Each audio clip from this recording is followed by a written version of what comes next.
And we are live. Welcome, mystery and thriller fans. I'm your on-air host, Sara DiVello, and I'm so excited to welcome tonight the incredible Hannah Morrissey, who's here to give us the inside scoop on her brand new red-hot book, The Widowmaker. Hannah, welcome to Mystery and Thriller Mavens. Tell us about this book. Hi. Hi, Sara.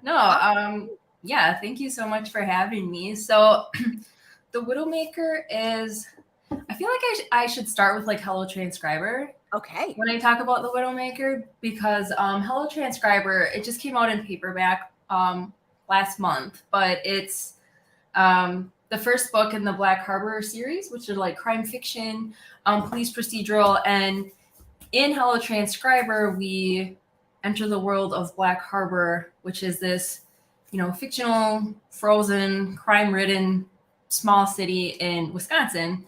And in The Widowmaker, we return to Black Harbor with different characters this time. So it can be read as a standalone. You absolutely don't have to have read Hello Transcriber before you read The Widowmaker. I think it's more fun because there are characters who come in and out. But yeah, The Widowmaker it really centers around a couple of mysteries, but the foundational mystery is a 20-year-old cold case. So there's this really wealthy family in Black Harbor called the Reynolds family. And for 20 years, they've been shrouded in just rumors of murder and mystery ever since their patriarch, Clive Reynolds, disappeared. And there's this photographer, Morgan, who is led back home to Black Harbor after her life literally went up in ash and ruin. She gets hired to photograph this Reynolds family Christmas party. And on that same night, she witnesses the murder of a cop.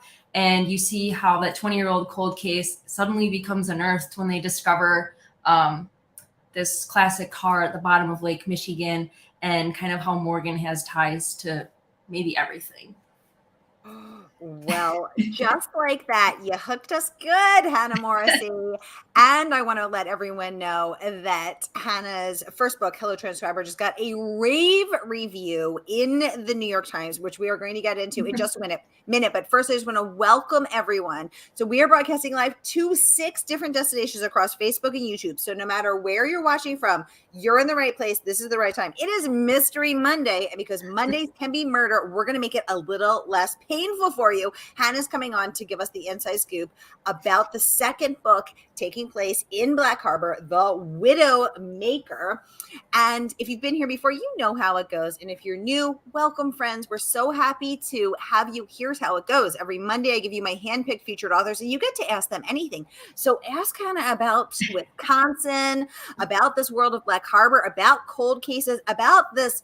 The name, The Widowmaker, does it have something to do with a Porsche found in the bottom of a lake and a 20-year-old cold case, a man gone missing? We got so much to chat about. Get it going in the comments, and I will get them right over to Hannah. Anissa, welcome to the conversation. She's saying, hello, Sara and Hannah. I loved this book. So many twists and turns that kept me listening too late into the night. Thank you, Anissa. Yay. Anissa's an amazing bookstagrammer and book reviewer. It's always a pleasure to see your name pop up. Anissa, thank you so much. Sharon Bishop, welcome to the conversation. Yes, welcome back. So great to have you. Thank you for joining us. Anissa saying happy pre-pub day. Yes. So Hannah, thank you. Yay. Give us an inside scoop on her second book. And Sharon saying, Hannah, you are a new author to me. And I'm so excited to get to this book. Yeah, so that's what I love to do on the show is you get to meet your favorite authors, and I hope to introduce you to your next favorite author. So Sharon, I have a feeling that is very much going to happen here with this book. Right. So Alex Finlay, who's one of my favorite authors, he most recently wrote The Night Shift, had some very wonderful words to say about The Widowmaker. Let's pop over to them. He deems the book mesmerizing, moody, and filled with menace. He says you won't want to put down The Widowmaker. And this is my favorite part, the future of crime fiction is named Hannah Morrissey. So Hannah, first of all, congratulations. If anyone knows a few things about moody, mesmerizing, and menace, it is Alex Finlay. For sure. No, he's awesome. I love his books. I've read The Night Shift and Every Last Fear. Like, they were both amazing, so I'm really excited for his third one. But yeah, I mean, when people say that stuff about you, you're like, oh my God. That was really cool of him. And Hannah, he's not the only one. So Alex came on to give us the scoop all about Every Last Fear, and he's coming back for book number 3. So everybody stay tuned for that. And Alex is not the only one raving. The New York Times had a few things to say. Let's pop that up. So this is about Hannah's first book, Hello, Transcriber. Where they praised your ability to focus on the inner lives of your characters, also adding a welcome sense of Gothic. Now, we see those same elements in The Widowmaker. I'm going to pop this up so we can all read it together. Oops, that's Alex. Here we go. Let's talk about the inner lives of your characters and the welcome sense of Gothic. So in The Widowmaker, we have a detective who's trying to get off his current beat, which he's not vibing with. So he's under a lot of pressure. If he can solve this 20-year-old cold case, they will get him on a better beat. And he's kind of a sad he's kind of a sad dude. Yeah. Morgan also wrestling with the ghosts of her past. So let's talk about how you craft these complex, broken inner lives of people. Yeah, no, that's a really good question. I always set out to write, I guess, like, first and foremost, even when setting out to write Hello Transcriber, I didn't entirely know what I was in for, but I knew that I wanted to write an atmospheric novel.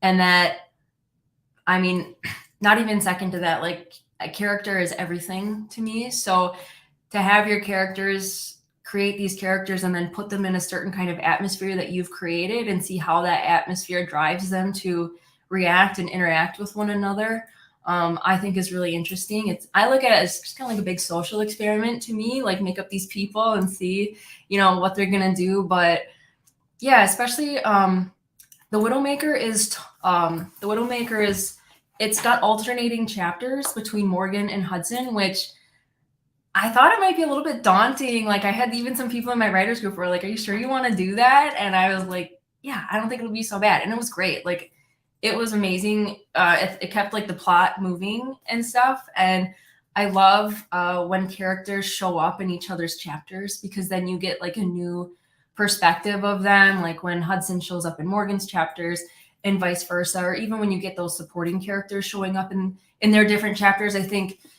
seeing how those characters are perceived by each other is really interesting, and it makes them more dynamic.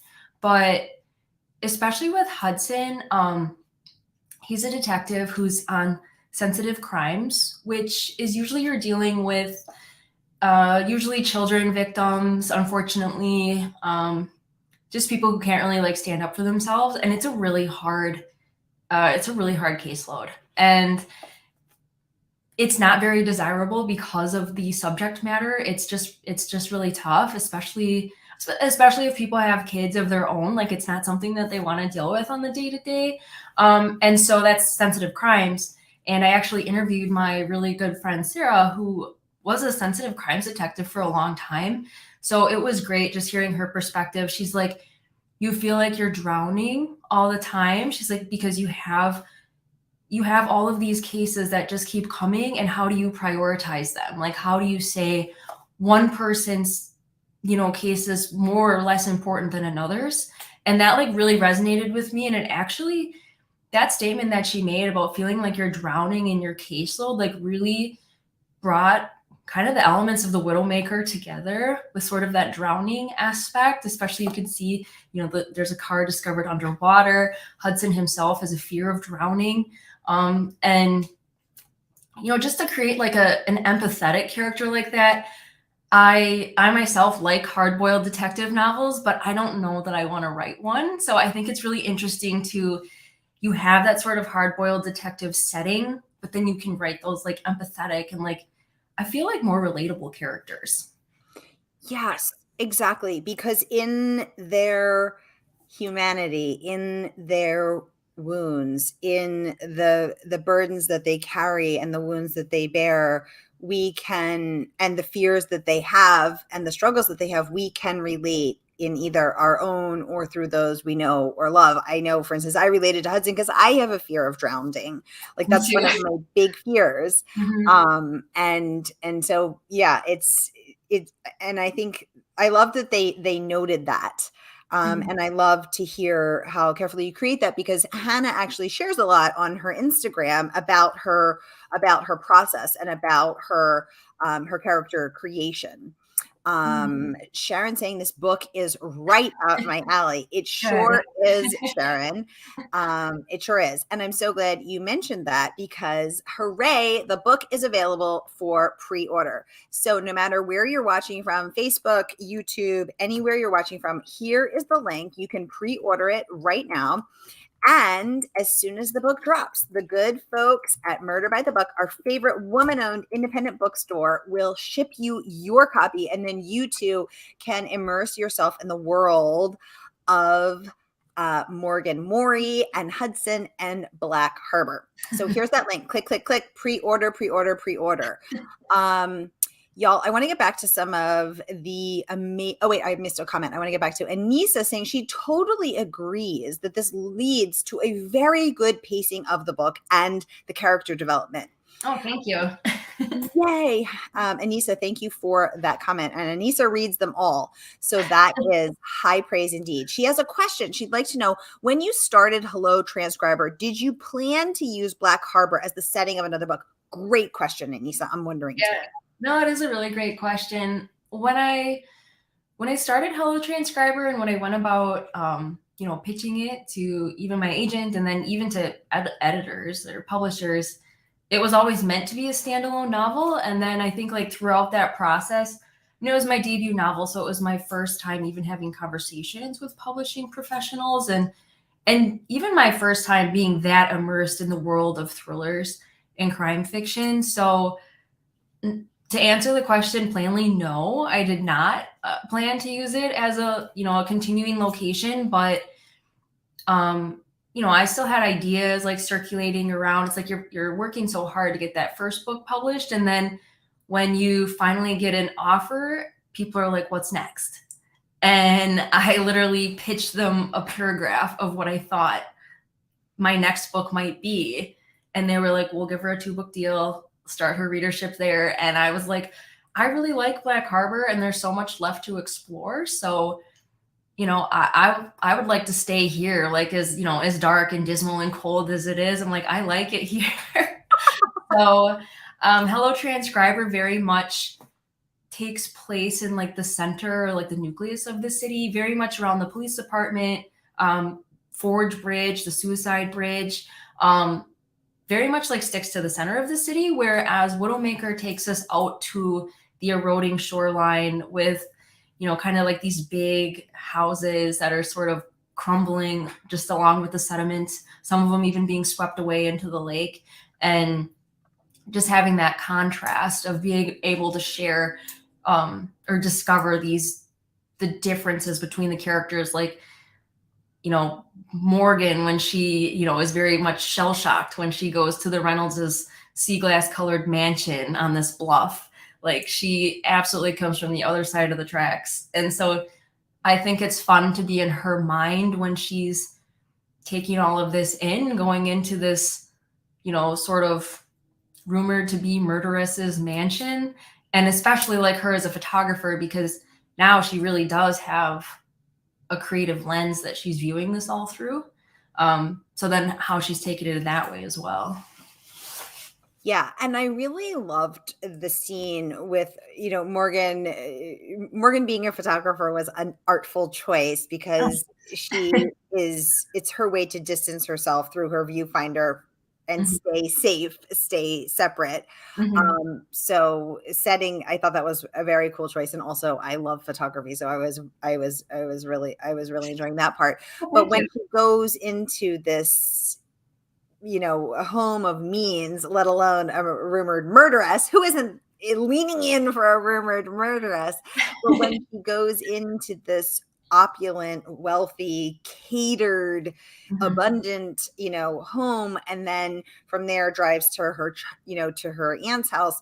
The polar opposite of that, the sharp difference between the haves and the have-nots is something I think that we can all relate to. As far as dark and dismal and cold, oh my God, Hannah, as someone who lives in Boston, I was freezing the whole time. I can relate to this cold now. You live in Wisconsin. Why is the cold? Why is the darkness? Why is the crumbling, decrepit sort of nature? Why was that important to show?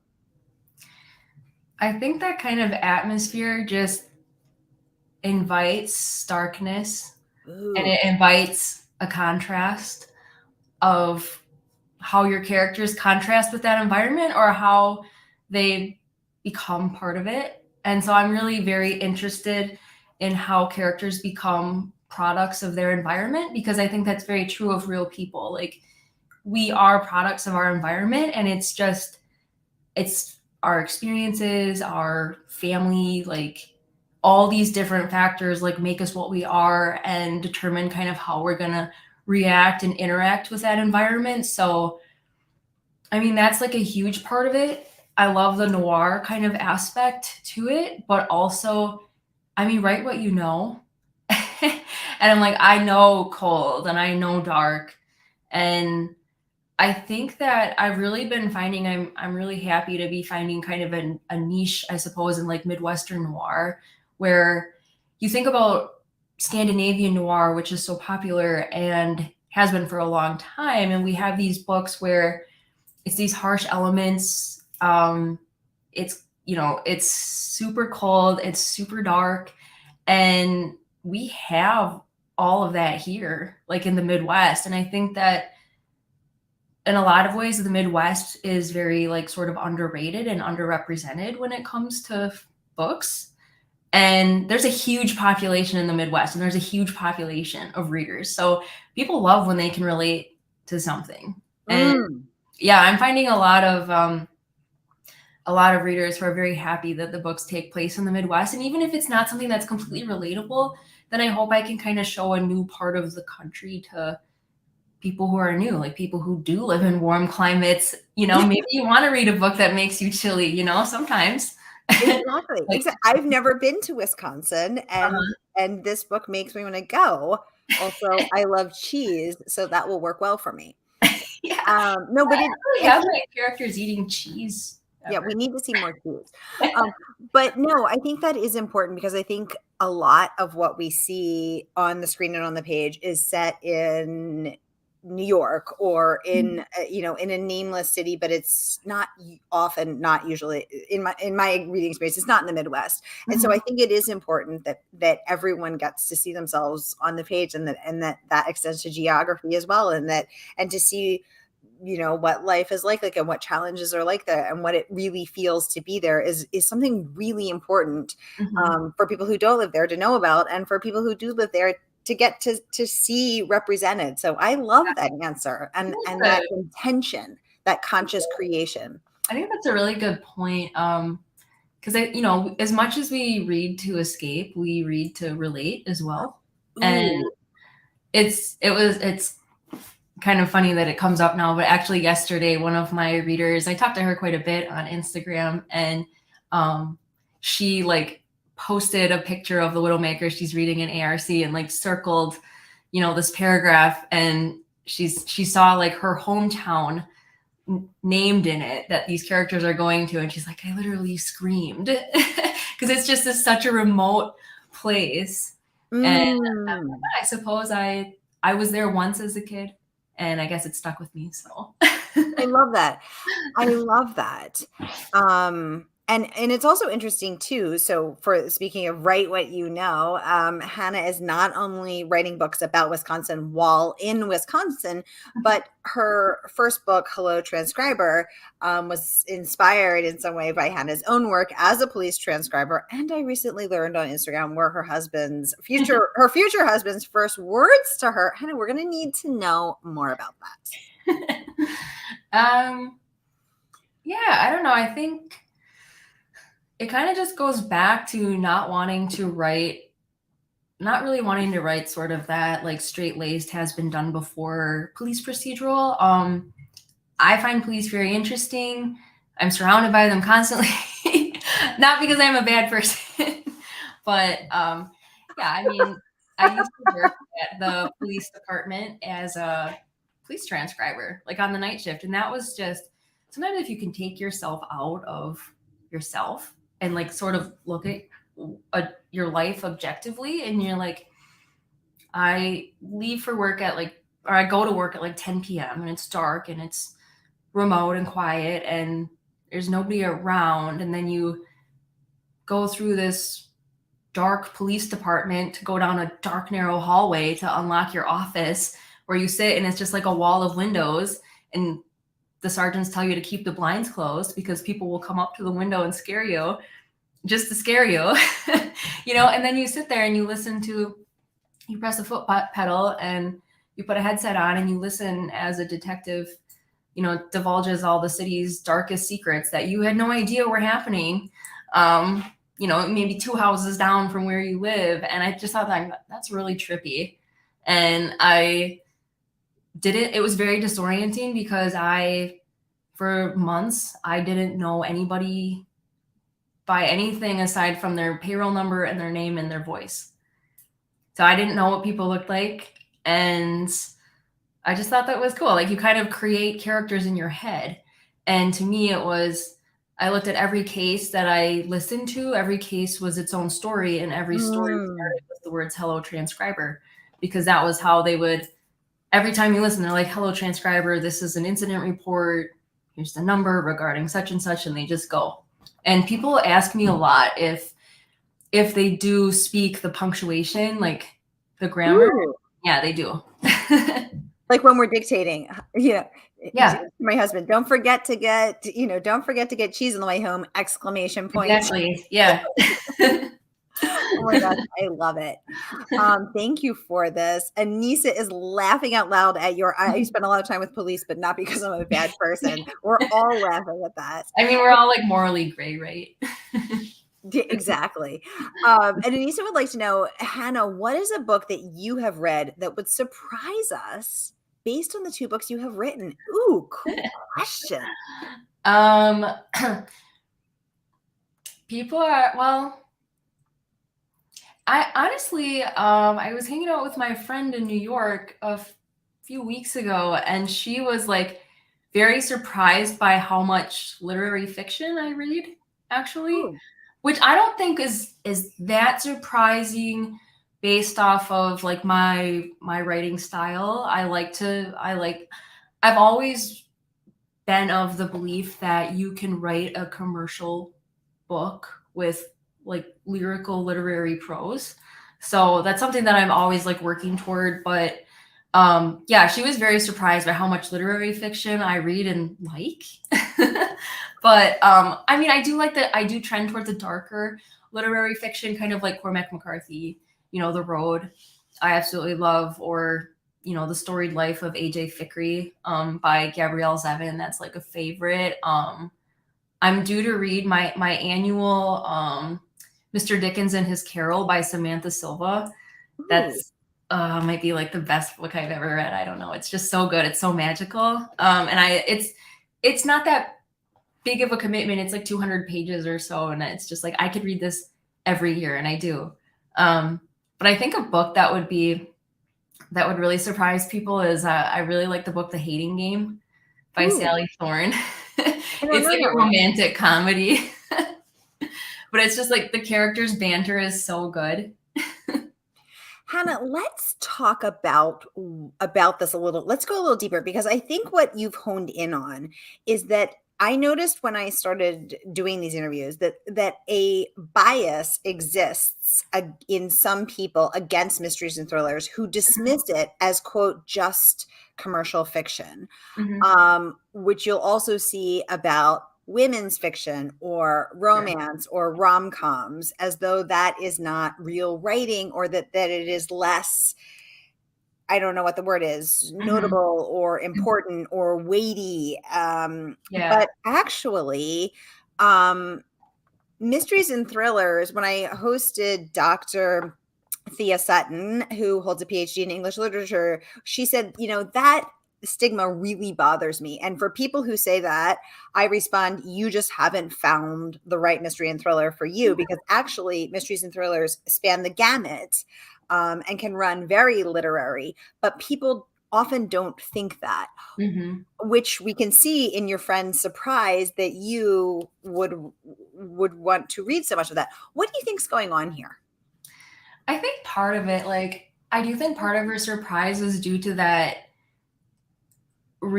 especially writers, and especially if you're writing in a genre, it's hard to read outside of your genre. Although I recommend it for everybody. It's good to read outside. I like to be kind of a literary omnivore, just read different things. I do heavily read mysteries and thrillers. That is mostly what I read. But I don't know, a good literary fiction now and again is just such a good palate cleanser. And it's it opens up a new vocabulary, for you. But I do think that that's part of it. But also, yeah, you make a really good point about there's mysteries and thrillers are a genre, but within that there are subgenres. It's you kind of have your more upmarket and your literary ones, and you have your popcorn thrillers and your slashers, and then you've got your noir, and there's so many. It's you could come up with endless categories within mysteries and thrillers, and I think within any genre. So I don't know. I don't think people should be dismissive, because it's really effing hard to write a psychological thriller, you can't be a dummy really effing hard. Exactly. Anissa saying she loves your answer. Thank you, Anissa. Absolutely. I'm giving all the snaps. I love that you described yourself as a literary omnivore. I read everything as well, and I absolutely love it. Debbie, welcome to the conversation. Hi, Debbie. Would like to know, do you see a third Black Harbor book in your future? We're all leaning in. I do. I just kicked it off to my editor. Yay! Okay, so in Hello Transcriber, we were inside the police force. In the Widowmaker, we're into the I forget what the word you was. Decrepit wasn't the word, but you said more toward the crumbling shores. Oh yeah. Where are we going in book number 3? Are we going somewhere else, or are we going to the shores? Are we going in another insular world? We're not far from, Black Harbor is not that big of a city. It's big to me. So when people say call it a small town, I'm like, you guys, I'm from a town of 200. So Black Harbor has 80,000 people. That's huge.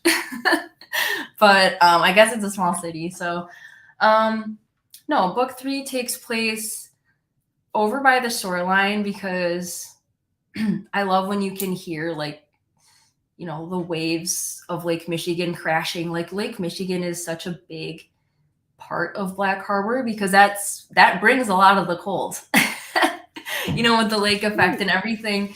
And it's also just kind of that vast unknown, which I love. But yeah, it kind of brings us in a neighborhood over there. So it's still Black Harbor, but it's just kind of this neighborhood that I named Belgrave Circle. And from this neighborhood, there's a walking trail that goes to the school, and it kind of circulates around there, between this neighborhood and this school mostly, because it actually deals with, I got brazen with alternating chapters for the Widowmaker between Morgan and Hudson. I was like, oh, this was easy, no sweat. And then I decided to do 3 or 4 points of view for the new one.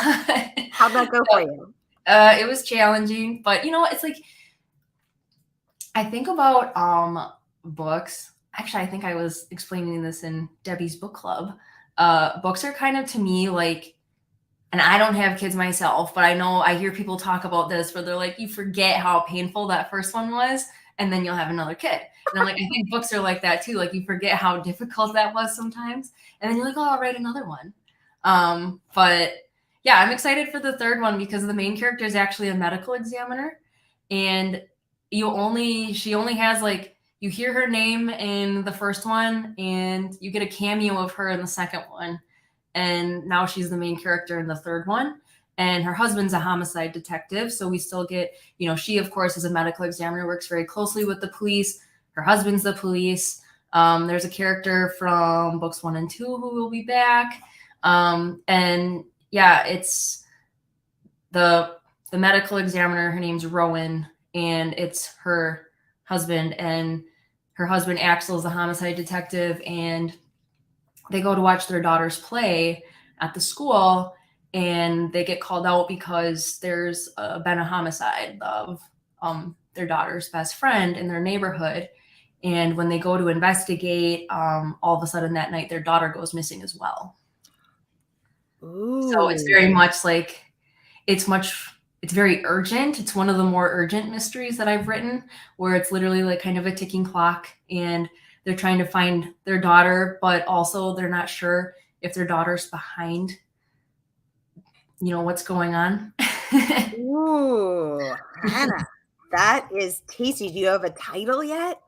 It's called When I'm Dead. Ooh, well, thank you for spilling the tea on book number 3. I think this is the first place I've spilled it.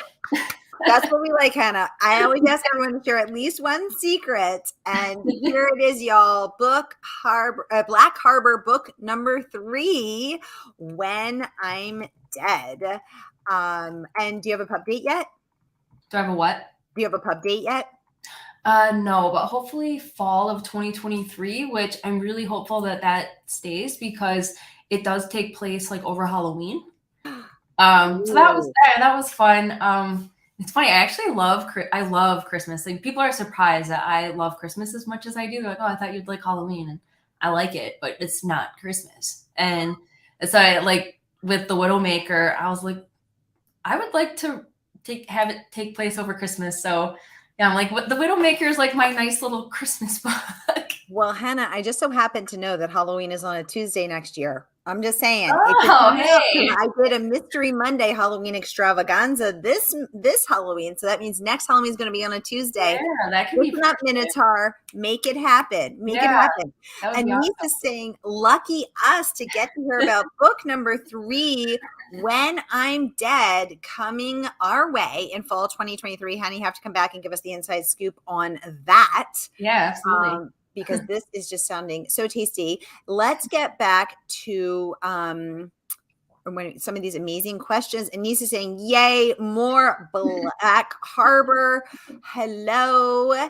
Anissa saying she reads widely, but thrillers are some of her favorite genres because of the pacing. And I believe they are hard to write, as you cannot give up too much too early. Yeah, exactly. Because there is that balance of, you want to keep people along, but you don't want people to get frustrated and feel, giving up.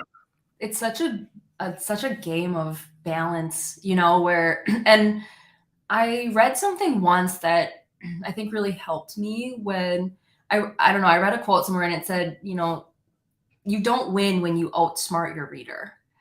So sometimes you can people are like, oh, I figured it out right away. And it's like, well, I don't want people to figure it out right away. But I'm finding too, like, even if you do, people still enjoy the journey of getting there and like seeing all the pieces fall into place and the different motives. So, but yeah, I think that's a really good thing to keep in mind when writing thrillers and mysteries too. It's like, the goal is not to outsmart your reader. I love, even myself as a reader, I am like totally just blown away and satisfied when it's like all the pieces were there for me to pick up, and then they still like got me.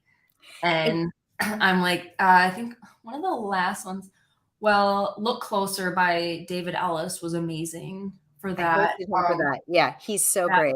That one was really awesome. And then, because I was like, I'll just put a book down and smile. I'm so happy that I'm like, oh, they got me, but that was so good. That was totally fair. I could have figured it out, and sometimes you don't want to figure it out. You just want to see how it plays. And then The Fourth Monkey by J.D. Barker got me as well.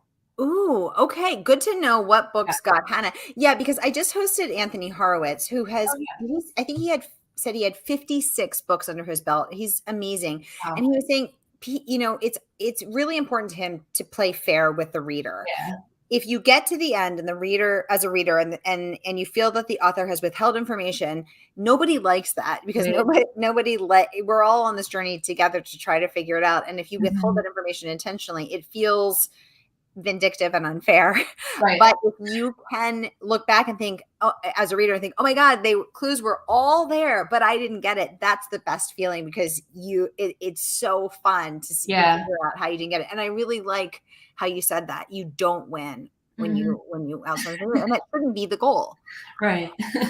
Sharon would like to know how to become an advanced reader. So Sharon, great question. So you can sign up as a book reviewer on NetGalley, which is where the ARCs, the advanced reader copies, are doled out. And you can also pitch the PR people to be an advanced reader.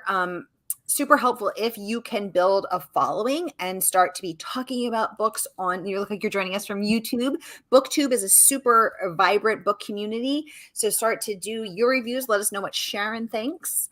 And that's how you get your start. Hannah, do you have any advice as well? No, I think that's the best way to do it, honestly, like, because I've never like reached out for advanced copies like myself. So I think you're the best one to give advice on that, Sarah. But I know you can reach out directly to the publisher, and like my publisher is Minotaur Books. So and my marketing team is amazing and they're super nice. So I'm sure like if you ask for one, they'd be down.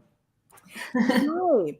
Well, I want to remind you all, the book is not even out. Hannah is joining us tonight to give us this sneak peek into all things. Sharon saying thank you. Sharon, you're so welcome. That's what we're about. We want to be fair with the reader. We want to share information. Yay, Minotaur Books. Yes. Thank you, mystery user. Minotaur is such a great publisher. I love them. Y'all, the book is not even out yet. Hannah is spilling the tea, and you will want to pre-order this. So go right ahead. I'm going to pop the link up here once again. No matter where you're watching from, YouTube or Facebook, pre-order it. Y'all get your mitts on the Widowmaker, and then pop over to Mystery and Thriller Mavens, where all the good tea is spilled. So we continue the conversation over there. We chat about books. We do giveaways. You can request your favorite authors. You can submit questions in advance. A lot of people can't watch live because they're working or busy, and that's totally okay. So you can submit questions in advance through the group. So here it is, Mystery and Thriller Mavens. Join the group. That's where all the mystery and thriller lovers hang out. Hannah, thank you so much for coming on. Congratulations on your rave review in the New York Times for Hello Transcriber, now out in paperback, y'all, and your pub day coming up for Widowmaker. You are on a roll, woman. Just have to stay on it now. Yay. Thank you all for joining us tonight to chat all things Widowmaker and Hannah's first book, Hello Transcriber. Anissa saying Mystery and Thriller Mavens is such an awesome group. Thank you, Anissa. I love having you part of it, because this is our jam, right? These are our books. And I'm going to pop some of Hannah's other amazing reviews. Riley, Carrie, welcome to the conversation. Thank you so much for joining us. We appreciate you being here. But so many people are raving about Hannah's amazing books. Elle Casamano, we've got Riley who says it's impossible to put down with characters so fully formed. Riley Sager raving about it. Let me pop his up as well really quickly. Here he is, saying that the Widowmaker confirms Hannah Morrissey's status as one of the brightest new voices in crime fiction, an unflinching look at two damaged people trying to do right in a world full of wrong, told in scalpel sharp prose with a poet's eye for detail. And I really did love the poetic details that you used to describe the landscape and the houses and the interiors as well, Hannah. That was beautifully done, and I can see your love of literary fiction in that. Thank you. Yay! All right. We also have rave reviews from Samantha, Hannah, and Lisa saying, these are our people. Yes. And mystery and thriller people are the best people. Samantha Downing, who's also been on the show, had wonderful words to say, as did Tessa Weggert, and so many more. So I'm popping them all in the comments in case anyone wants to peruse them in their own time. You can do so. Hannah, thank you so much for joining us. Congratulations on this next sure to be best-selling book. Thank you so much for joining us, and I will look forward to having you back.